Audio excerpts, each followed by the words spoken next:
All right, people. We are live. We are live in a different place today. My chair is a little small for me, man. I'm probably gotta upgrade.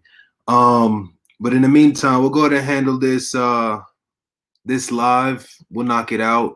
I got a lot of things going on like usual, and I wasn't gonna commit on this stream, but I said, look, I committed these 5 days. I'm gonna do Monday through Friday because this is health related. I know in a lot of cases and situations, people tend to start their health weeks on Sunday or Monday. So getting in with the people on a Monday, in my opinion, would be a very good idea in terms of helping people out with their goals. So we do got a few things to run through today. I'm gonna go ahead and I'm gonna knock out the basics, like the stuff that we're gonna cover. I'm also my vitamin of the day and all that other good stuff. And make sure we knock out everything in due time. I do want to say that, I'm going to try to go as fast as I can in today's stream. Again, like I said, I got a lot going on, so I want to make sure I definitely make this happen. But at the same time, I need to make sure my other priorities are taken care of. So just to get into it immediately, let's go ahead and talk about exactly what we're going to cover today. So as far as what's going to be covered today, you're going to look at we're going to look at how much weight should I expect to lose weekly. So that's a good idea or a good thing to know or understand. And it'll always help you out in terms of like your goals and how you actually get motivated and stuff like that. Because whether you see those numbers go high or low on the scale, it's definitely going to push your motivation in a certain direction, regardless of who you are or how much you've been in the game for. It's still going to mean something when you see those numbers go in the right direction. And you need to have some type of expectations and make sure it's somewhat achievable, that's outside of the ordinary and something that's going to actually kill your motivation instead of boosting your motivation. So what we want to do is we want to talk about the weight loss weekly.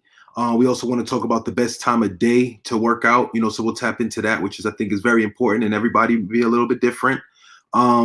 Should I eat carbs before sleep? I think should I eat carbs before sleep is one of the biggest ones that a lot of people are going to try to listen in for, because that is something that people might be able to get away with, and then some people might not. Now, we'll talk all about that in a second.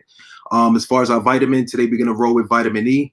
And then I'm also going to throw in pre-workout as the supplement of the day. So we'll talk all about that. So let's rewind all the way to the beginning, and we'll talk about exactly the first thing that we touched on, which is how much weight should I expect to lose weekly? So the amount of weight that you should expect to lose weekly is actually based on how much weight you have to lose in total, okay?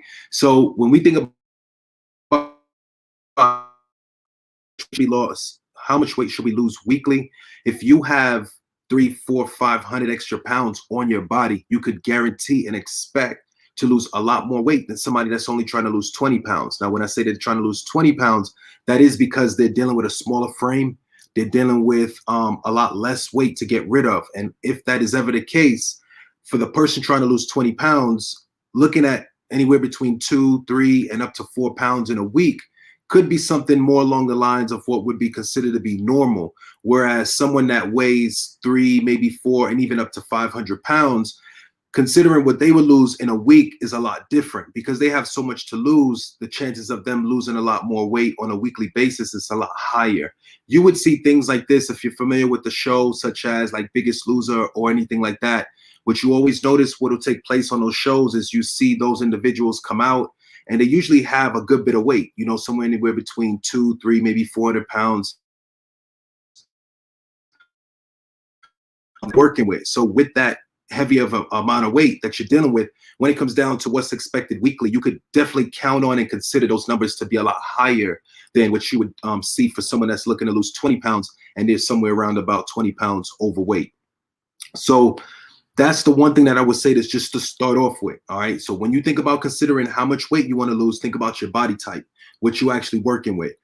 If you're working with a smaller frame, like I said, and you just took on maybe 20, 30, 40 extra pounds, definitely count on anywhere between 2 to 4 pounds being lost weekly. All right. What you will see in most cases is that however much weight is lost the first time around, over a period of time, that may differ. Now, that could go higher or it could go lower. In most cases, it tends to go lower. That's usually the way that things play out, because your body starts to adapt to whatever it is that you're doing. And it's not that easy to really dial in exactly what's needed in order to get the results to look like that.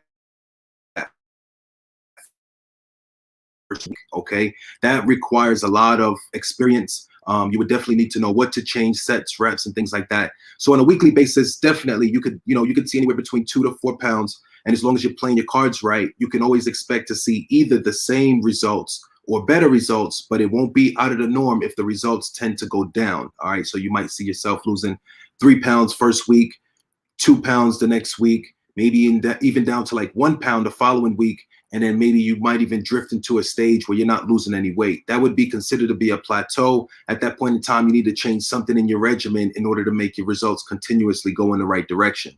Now, when you're thinking about someone else who has maybe 200 or 300 extra pounds to lose, if you're considering that person's weight loss journey and you're trying to determine how much weight they need to lose weekly, that weekly amount should be a lot higher than anywhere between 2 to 4 pounds. Again, because they have so much weight to lose, it is a lot easier for them to have a very sedentary lifestyle, and you get them really going with the right stuff, not only with the gym, exercises, and also tying in a good diet. That'll all affect how fast they actually lose. In most cases, they're going to lose anywhere between 5 and even up to 10 pounds. Okay. So 5 and even up to 10 pounds. Now you may even see someone losing 15. You may see someone losing 20, a lot higher numbers and things like that. That could all be a possible case, just as long as they have all of those factors in place, which those factors in place means that there's so much weight. Their weight is so much over that little bar, that line, that gives them the ability to lose a lot more than your average. So when someone comes out and says, hey, my friend over here lost 20 pounds in a week, but your man down the street only lost 2 or 3 pounds, something that you're going to want to consider is the body style of each person. It's not necessarily the body type, but it's actually how much extra fat that they have stored on their body. And that's the biggest and best thing you consider. What you're going to notice, if someone is overweight, they're going to end up with the same type of results as someone who's a lot lower. As they begin to lose their weight, they will slowly notice that the amount that they lose the first time around will slowly decrease over time. That is a normal thing that usually takes place. That is when you run into what is called the plateau. When you run into a plateau, you now need to determine what you need to change next, whether it be something in your eating regimen or your exercise regimen. All right. So that's what it is. If someone's along the lower lines, not really dealing with too much to really lose 20, 30, maybe 40 pounds, you could consider anywhere between 2 to 4 pounds of weight being lost per week. If you were to think about someone who is a lot more larger, a lot more weight to actually deal with and get rid of, with that being said, if that person were to get out and do any type of physical activity and tie it in with a good eating regimen, they could probably consider losing anywhere between 5 to 10 pounds. And it could be a lot higher, it could be a lot lower. Whatever it is that they do, they need to focus on writing and creating an agenda of what's actually taking place based on what they're actually doing. And over a period of time, you'll be able to dial in exactly what works and continuously see great results again and again. So that's something that you should definitely think about and consider when it comes down to what you are expecting on a weekly basis in terms of weight loss. When you're making your goals, this is something that you're going to want to also think about. So let's move on to the next thing. Let's see what we got. So as far as the next thing goes, best time of day to work out. All right, cool. So best time of day to work out is very, very simple, very easy to figure this out, because what it'll end up being is whomever it is, it'll be that person's personal opinion. All right. Now, depending on the time of day that you want to work out, when I say it'll be a personal opinion, is some people have things in mind that they say, hey, look, I have more energy in the morning. I have more energy at the night. I have more energy in the afternoon, whatever it is, before work, after work. That'll be a determination that that individual makes on their own. Now, when you consider goals and other things that start to play a role in the time that you need to work out, that's going to change and differ And that's something a little bit out of that individual's control, such as if the person says, hey, look, I want to work out in the afternoon or the nighttime, and they want to lose as much fat as they possibly can. Is that the best time to go? The answer to the question would probably be no, depending on their lifestyle. Okay, if they work an overnight job, it could be a different case.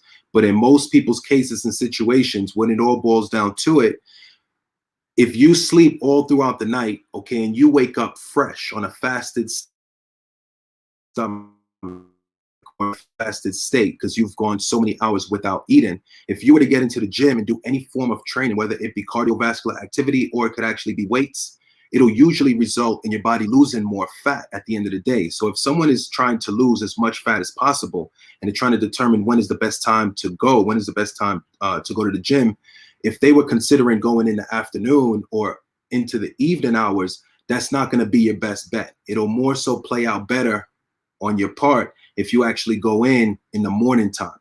And usually it'll be in a fasted state. So you might want to skip out on breakfast, as crazy as it sounds, but science and research has determined that this is true. If you were to skate out with no breakfast at all and actually get your workout in, grind it out for like 30, 45 minutes, maybe even up to an hour, if your body has that type of conditioning, you will see that at the end of the day, when it comes down to body fat loss, you will be able to knock off a lot more body fat if your exercise and workouts are done first thing in the morning in a state. Okay, so that's something that I will always consider when you think about what time is the best day to work out. So a lot of people also say, well, I also want to consider the time of day that I work out according to my schedule, and I also want to make it work with my goals. So it's exactly what I just said. You know what I mean? The best time of day to work out is going to, if you're trying to burn body fat, the best time of day to work out would be first thing in the morning when you wake up in a fasted state. As the day progresses, the reason why it makes it less likely that you burn this large amount of fat is because over time, as you play out the day, most likely you're going to consume calories. The calories that are consumed are the same calories you're going to utilize during that workout. If those calories weren't present, the next thing your body's left to rely on is the body fat stores that are actually inside of your body. So that's better done first thing in the morning, again, in the fasted state. Now, when it comes down to it, it's always going to be your opinion on the time you want to go to the gym based on energy. All right, going in the morning, after, completely up to you. When it comes down to something like building muscle, okay, building muscle, it comes in the afternoon, in the nighttime. So if you find that you want to build the most muscle possible, that's your brand new goal, you have the next 6 to 8 weeks set out, you're trying to build the most muscle possible, the best time to go to the gym is actually going to be early afternoon, anywhere between 4, maybe 6, and working into the evening around 7 or 8 o'clock. What ends up happening at that point in time is just like I described earlier. You end up at that time of the day with a lot more calories in your system. Those are the same calories you need to utilize during your workout. Usually when you're aiming for building muscle, running out of calories during a workout is the last thing you want to do, okay? Because what ends up happening is in order for you to build muscle, it'll usually come in a caloric surplus. So having more than enough calories is actually how you want to position or have your body actually, or the state you want your body to be in, not only during exercise, but all throughout the day. Yes, it'll usually push your body into storing some body fat somewhere down the line. But at the end of the day, in terms of you actually building and maximizing your muscle gaining benefits, it's actually going to be at the highest degree just because you don't have any room to actually lose muscle. You always have readily available calories set out for any type of energetic activity that needs to be done. So it's very important that if you consider building the most muscle possible, you always aim for going to the gym somewhere around that late afternoon, early evening time. So between 4 and 7 and up to 8 o'clock, I think is key. It's been like that in my experience, and a lot of other lifters that have been doing it for a long time will usually tell you the same exact result. For anything related to burning fat, getting into the gym first thing in the morning in a fasted state is usually when that'll take place. And if you're looking to actually build any kind of muscle, it's better done later in the afternoon, mainly for the simple fact that your body has already taken in calories throughout the day, which is what you're going to utilize throughout that work. workout and after. All right. So I'm gonna get to the next question, and then we'll go ahead and we'll see what else we have going on. All right. This next one is should I eat carbs before I sleep? All right. So this one is good. I think a lot of people want to know this answer. I wanted to know it once upon a time too. And what I did is I actually went about doing the necessary research and study. And I also did my own personal self-study. So I actually went about handling this particular question myself. I did the entire 6 to 8 week type of test trial, seeing what exactly happens when I took in carbs right before bed. And then I also seen what takes place when no carbs are present before bed. So now we got to get technical. All right. We got to get really, really technical and understand that when you consume every single meal, the idea that I stressed or pushed in my last video or the one prior is that every time you sit down to eat, you focus on your macronutrients. You need to focus on your carbohydrates. You need to focus on your fat, and you need to focus on your protein. Okay. When you focus on all three macronutrients, what you'll notice throughout the day as you take in all three is they will drift higher and lower in percentages. For example, in the very early morning hours, what I would expect if your trainer has set you up with, usually if you're trying to lose weight, this is more so the percentages that you will see. First thing in the morning, the carbohydrates may or may not, depending on what the trainer has going on, they may be on the higher end. All right. Usually the trainer will excuse carbohydrates to be taken in first thing in the morning because you have the rest of the day to kind of burn through those carbohydrates. Okay. Now, if you get to the nighttime hours and you start to notice, hey, you know, I'm over here in the nighttime hours, I'm very scared to consume carbohydrates because my friend down the street told me, or my friend at the gym said, if I consume carbs right before bedtime, the chances of me storing fat are highly likely. Now, is that true? Yes and no. All right. The reason why I say yes and no is because it is likely that your body will store fat if you consume carbohydrates right before going to sleep, only if you consume too much. All right. The idea at the end of the day is to consume carbohydrates before going to sleep. It's all about the amounts. Remember, the idea that you want to stress or push on your body is that you need to always consume carbs, protein, and fat. All right. What you need to alter is actually the percentages, more or less of each one is the idea.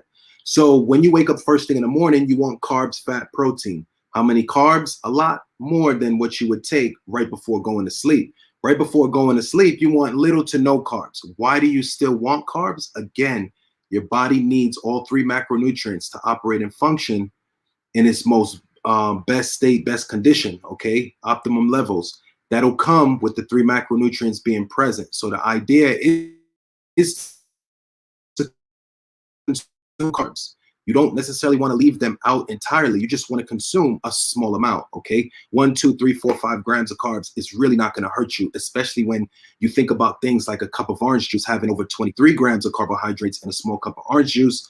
Things like orders of fries, cups of rice, have massive amounts of carbohydrates. So you consuming a smaller amount just to make up and compensate where needed and have your body work in its best fashion, that's better done with the small amount of carbs coming in, and don't really consider or think that those carbs will be pushed towards fat.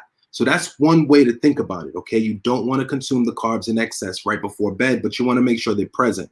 The other thing that you also want to consider is what happens when there's zero carbs. So what happens when you consider like no carbs at all?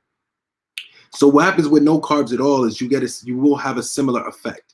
This is where and when you're going to have to go through experiments with your body and actually test and see how your body works.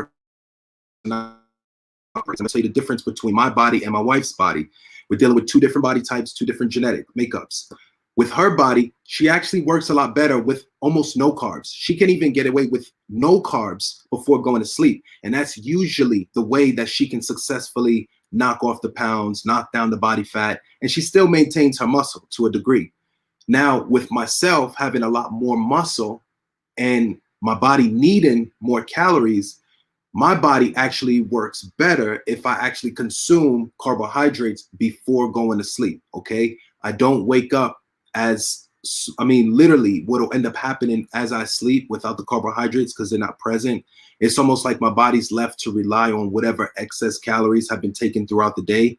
And I tend to wake up with a smaller size, a smaller physique. What usually is the case is when carbohydrates are consumed prior to going to bed, I wake up with a more fuller look. Okay. Now, this that I described to you now is only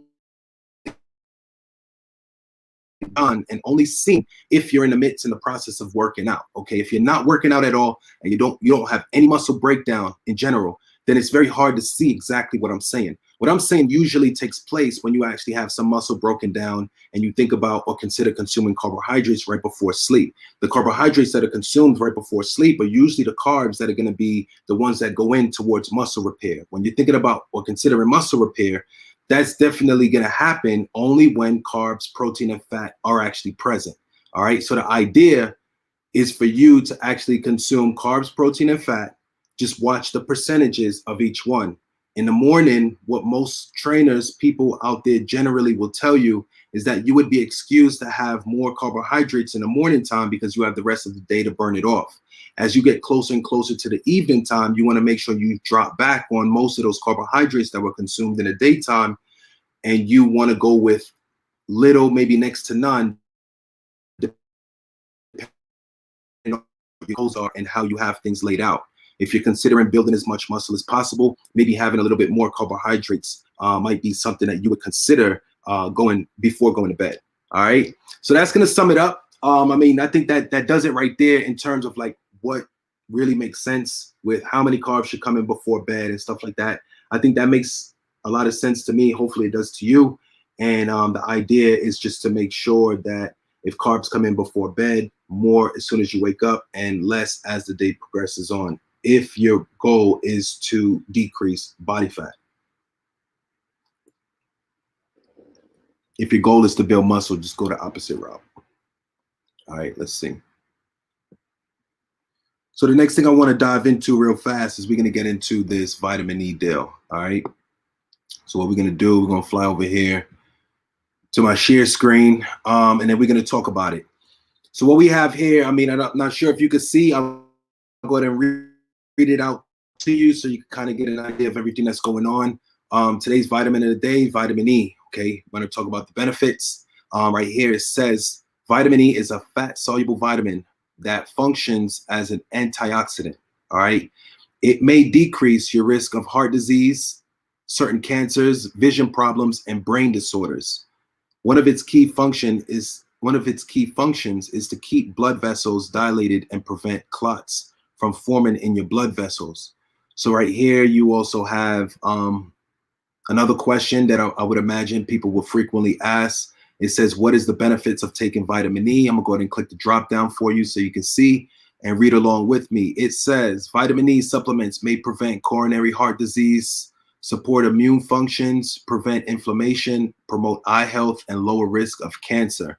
So what you do after you look up vitamins and things like that, you're going to start to see a lot of the benefits start to repeat, like the one that you continuously see about the heart disease. So you start to see and think that because they're mentioning it in most of the articles that they have here, the research and studies that have been done behind it could have been extensive for long periods of time, which means they really proved that it has, it will do what they're saying here when you see it popping in on all the different articles like this.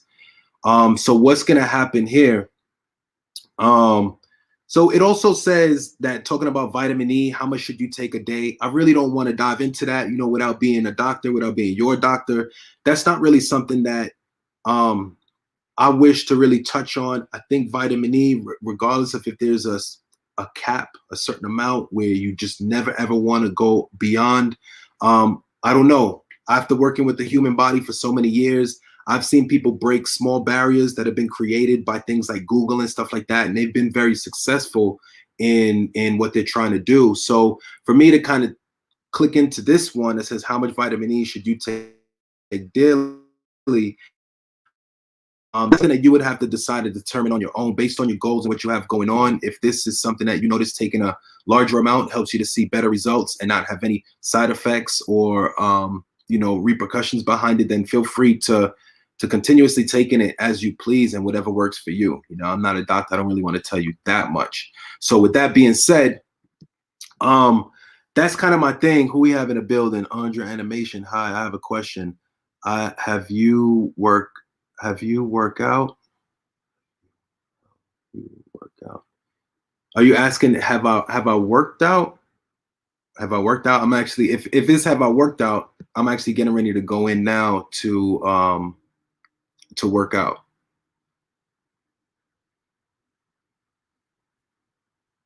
I'll be going to the YMCA. That's the only thing we have right now.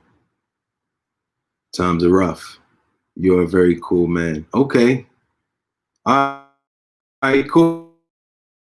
Who else we got? Sergeant Bear. Hello from Central Texas, bro. What up? What up? Sergeant Bear, let's go. All right. So listen, I'm getting close to the end. Those who just recently come in, this happened to not be the longest show.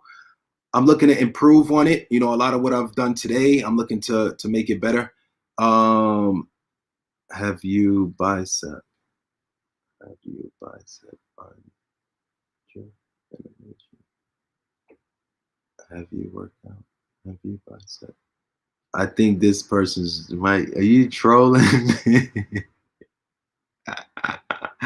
It might be trolling, but let me keep it moving because I don't have the too much time for it. But if you do have a serious question, feel free to drop it in on the box below, and yeah, I'll dive into it. But as of right now, I'm gonna keep it moving. We have we already covered the vitamin E, so I definitely let everybody know, you know, the takes on that based on what they're actually saying that it does for the body. I would people to be out to actually take it. If you were ever thinking about taking or having vitamin E, I would advise the best way of going about taking it is in its most natural form, which usually is in foods. All right, so you'd seek out all of the foods that contain vitamin E, and y'all see how I'm doing it. I don't want y'all to completely rely on me, in a sense where like, yeah, you know, you come to me and I'm giving you the foods that it contains in it. I'm giving you everything. I can dive into it, like vitamin E benefits, vitamin E foods. Let's make it simple.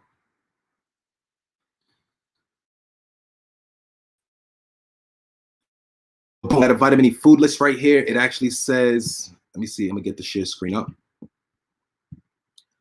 So it says we have wheat germ oil, sunflower, safflower, and soybean oil, sunflower seeds, almonds, peanuts, peanut butter, beet greens, collard greens, spinach, pumpkin, red bell peppers. So at the end of the day, you can see that vitamin E is found in many foods. I would advise you going about getting your vitamin E in by taking it in with the foods, not necessarily the supplements, unless you really, really, really had to. All right. There's some other questions down here, like what foods are highest in vitamin E, which fruit is rich in vitamin E, are eggs high in vitamin E. A lot of this stuff you would have to sit down and, you know, you make the determination of how you want to intake this vitamin, whether it be through the food source, which I advise, or if you want to supplement it. And then they give you some ins and outs on kind of how or the direction you may want to go, think, or consider as you go about taking this vitamin. All right. Next thing, let's go ahead and finish this up. And we're going to finish it there. All right. So pre-workout. Pre-workout, what I'm going to do is I'm going to ride through the pre-workout thing real quick. I think it's very easy and simple to digest. And I think over a period of time, we'll always come back to pre-workouts and talk about them. All right. So each pre-workout is somewhat different. The reason why I say that and I stress that is because what ends up happening is for your pre-workouts, what'll be the case is like, yo, so listen, the pre-workouts, the way that it's set up is each one will be a little different. All right. With that being said, if your pre-workout's a little different, you may find that some may work for you and some may not. My best advice is once you find a pre-workout that works for you, that means that once you take it, it doesn't really upset your stomach. You're able to work out, maybe push with a really, really high intensity, not feel like you're going to throw up or anything like that. That's going to be a pre-workout that works for you. Okay. Also, some of what they label on the label, if you notice some of these things actually happening in your body and you're feeling and experiencing exactly what then yeah, I would stick with that pre-workout. If it's saying that it's supposed to give you energy, you take it, you feel no energy. If it says that it goes down really easy and well, and you end up having it, it makes your stomach upset. Of course, take it consecutively to see if this is really the case and make sure it's a proper test being done. Don't just do it on one occasion, because you could have eaten something prior to taking a pre-workout that could cause your stomach to be upset. So I would consider, if a pre-workout is not actually working out for you, to actually ride it out for a good 7, maybe up to 14 days, if you feel that you can do that. And over that period of time is where and when I would make the determination if it's something I want to keep on my shelves or if something I want to continuously buy. In most cases, when you go to like your GNC and you go to your basic vitamin shops, if you don't end up ordering it online, you always have the ability to bring it back even after it's been opened. And that's your local GNC, your vitamin shop, your Vitamin World. They've all come down with the same policy to possibly battle what Amazon has to offer. All right, because usually allows you to return as needed. But I like it more so if I could just pull up to the store and be like, look, I need this to be swapped out for something that I really like or something that might go down a little easier. They're usually wide open to it. Again, even if it's after it's been opened and maybe even tried 2 or 3 times. I don't know how well you could get away with like 14 days, but definitely that'll be how things will play out. So with the pre-workout, once you find the one that works for you, at the end of the day, the idea behind pre-workouts is more so along the lines of you feeling more energetic throughout your workout. They usually explain that there's a lot more benefits to the pre-workout, but I've found in my own personal experience that it's not something that I always come across. Like they describe to have all these extra muscle pumps. They talk about extra vascularity that usually takes place when you actually are taking a pre-workout consecutively, along with the gallon of water that they usually instruct you to have. All cards played right. All right, everything done the way that they say. In most cases, I don't know exactly what they label. All right, so let's talk about what they label. I got a list of pre-workouts right here, and you're gonna see kind of how things play out. So what you can see, what ends up happening with the pre-workouts, they usually come in right around about the same prices. All right, you got your C4 right here. This right here is called Bucked Up. I'm not sure, and it's called Woke AF. So I'm not sure where who the originator is. For most of these pre-workouts, they end up having like people that actually are behind it. Sometimes it's a big fitness name. Sometimes it's actually a long-going company that's been in the game for a long time. And what ends up being the case is sometimes either the new guy might have a better product or the guy that's been in the game for a long time might have a better product. All right, it really just depends on what your take is on what they're offering. But you can see when you go to like your local GNC or anything like that, you're gonna see pre-workout after pre-workout. There's a massive amount. You're probably asking yourself which one to take. Well, this is a kid in a candy shop, and I'm telling you right now, what you're gonna do, just the way that it is, just pick the one that you like. I mean, if you're just jumping out and you're not open to taking any suggestions, you're not hearing, well, don't want to hear out anything that I'm saying, and you want to just say, okay, I just want to see which one works for me, because at the end of the day, even the one that I advise you to take could be the same one that upsets your stomach and just doesn't work with you. So you always would have to determine on your own exactly the one that you really want to stick with. And when you go into the GNC or vitamin shop or hit up the online shop, it's just like a kid in a candy store. You just pick one. Just pick one, pick the one that maybe you like the label, maybe you like the name. Just pick one, because at the end of the day, again, if it doesn't work in your favor, if it doesn't work for you, you don't like it, you don't feel or think that you're seeing the results that it's claiming to have, or benefits that it claims to have, then feel free to return it. And then you can always go in and buy something else. So with the companies actually knowing this, a lot of them try to play their cards right, and they try to make sure that they're top notch, good product, because there's so much competition. They really go hard when it comes down to them actually coming up with the best pre-workout that they possibly can.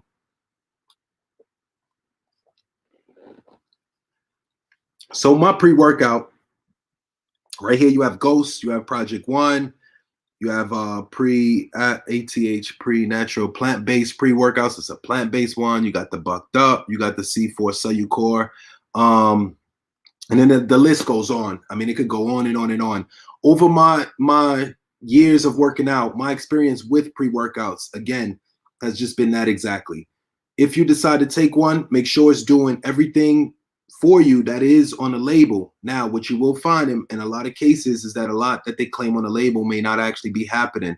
If that is the case, just make sure you're getting your bang for your buck. If you say, hey, look, I'm not really getting the muscle pumps and the vascularity that they claim on the label, but I'm getting a lot more during my workouts, then you be the decider of that. Which one do you want? It's a give and take type of thing. So I would actually go with the energy that you're actually getting, because in most cases, a lot of what these labels claim is supposed to happen may not actually happen. And they could easily just blame it on the fact that you happen to be a non-responder to whatever it is that they have contained inside of their product. If that's the case, then there's no real way that you can actually win. All you can do is just go and choose a different product. So let's talk about the cons of a pre-workout. All right. The biggest con, I'm going to talk about one main big con of pre-workouts. And this is the one I take if I'm taking a pre-workout. It's by BSN.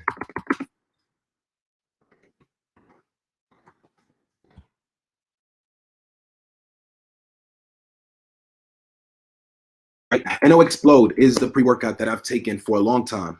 When I actually shift off of NO Explode and try others, it'll usually happen momentarily. I finish out the other product and I usually rely back on my NO Explode.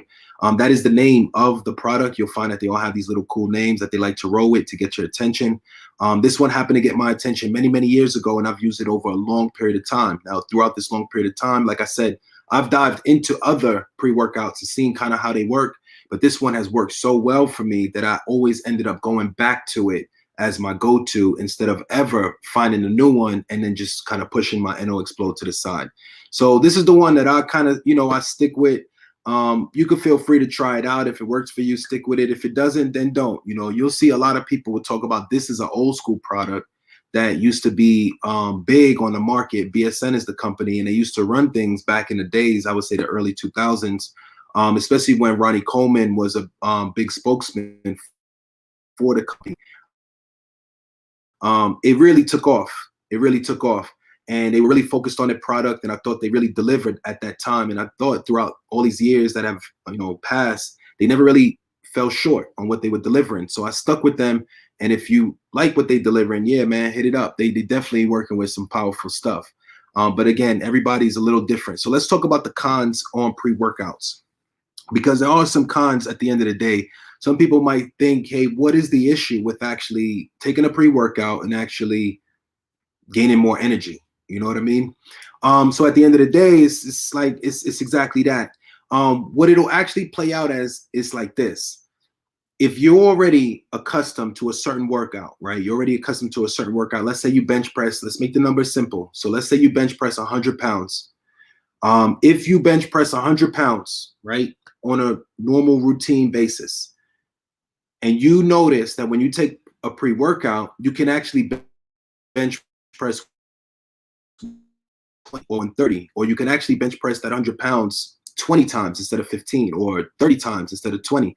At the end of the day, what will end up happening is the pre-workout to some degree can create somewhat of an artificial strength. Okay, what the artificial strength will actually do for you, which is some people like, well, that's cool. I mean, you know what I'm saying? I'm going for the artificial strength. I'm looking to gain more energy. So the strength is actually there. The person might argue the strength is there. I just have more energy. So that's fine if they want to think and be under that condition, or be under that state of mind. What I would encourage them to know and understand is that when you take the pre-workout, you've been following this normal routine. You haven't been getting sore. You've managed to make it into the gym 5, maybe up to 6 days in a week, and you've been doing great. Everything's been great without the pre-workout. The moment that person takes the pre-workout, the first thing they want to do is they want to turn up. They want to make sure, hey, when I got this pre-workout in my system, I want to put up the most weight. I want to put it up the most times possible. I just want to go above and beyond in all areas. And that usually puts someone in a position where, remember, I just described to you, this person was in the gym 6 days a week, right? No pre-workout, lifting you around about the same amounts of weight, small increases, 5 or 10 pounds, this, that, and the third, nothing extreme. But when they noticed that they took the pre-workout, it actually pushed their ability to work out a lot more, but it also pushed their recovery to be drawn out a lot longer. Okay. Remember, at the end of the day, let's break this all the way down to the science. At the end of the day, when you actually get in the booth, you say, hey, I'm in the gym, I'm ready to work out, I'm ready to make this happen. What'll always equate to you gaining the most benefit is if your body actually recognizes that you're working with more volume. Volume, sets times reps times weight equates to your volume. All right. If I work out 5 times a week, 6 times a week, I'm in the gym every single day. I'm adding up my sets, my reps, my weight. I'm adding up my volume. I'm ending up with massive amount of volume at the end of the week, which means I did a lot of lifting. When you think about that person that's on the pre-workout and he's going above and beyond every time he gets back in the gym, but it makes him so sore that he's actually having to recover for an extended period of time, that'll push his volume a lot lower. So when I get in the gym 6 days a week and I do pull-ups and deadlifts and all this stuff at the end of the day, and I equate or I end up with so many pull-ups, so many reps on my deadlifts, so many presses on my bench, so much weight on my squats.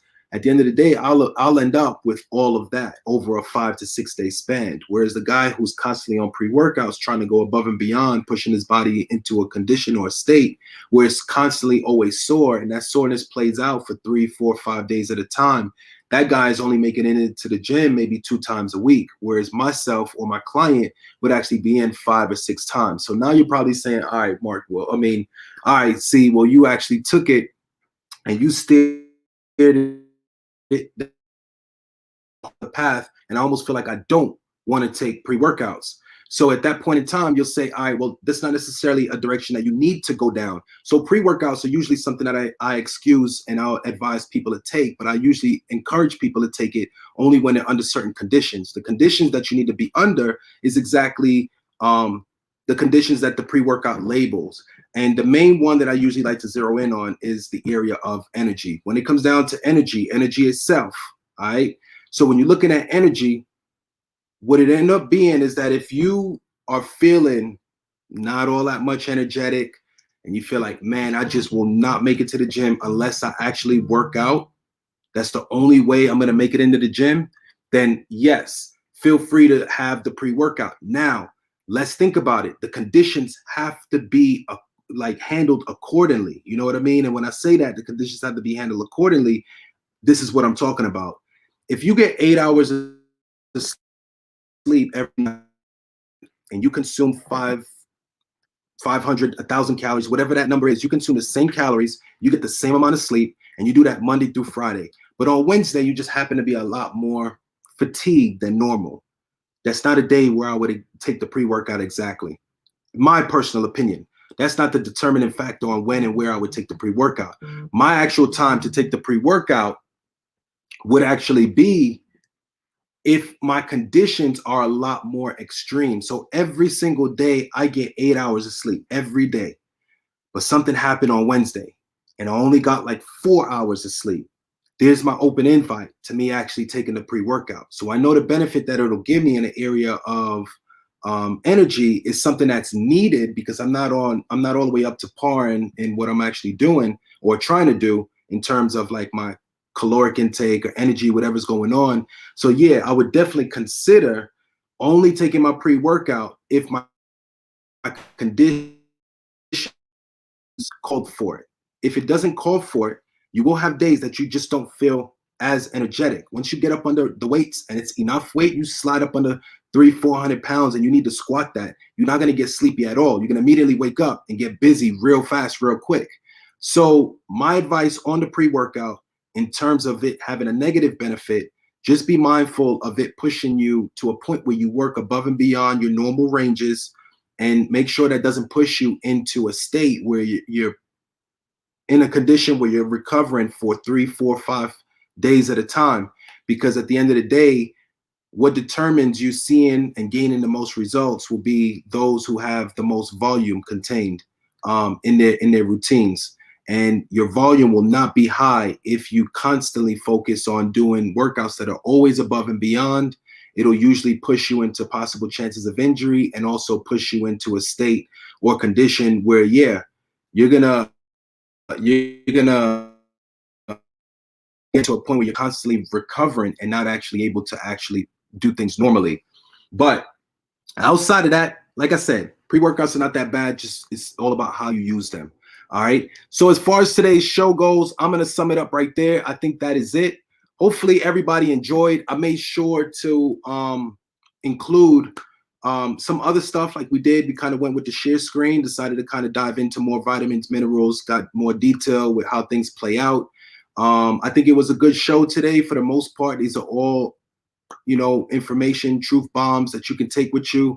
You could utilize them as soon as tomorrow and kind of get yourself going with a more healthy, more active lifestyle. And that's more so what I would encourage. But I really got to get to the gym. My time is running out.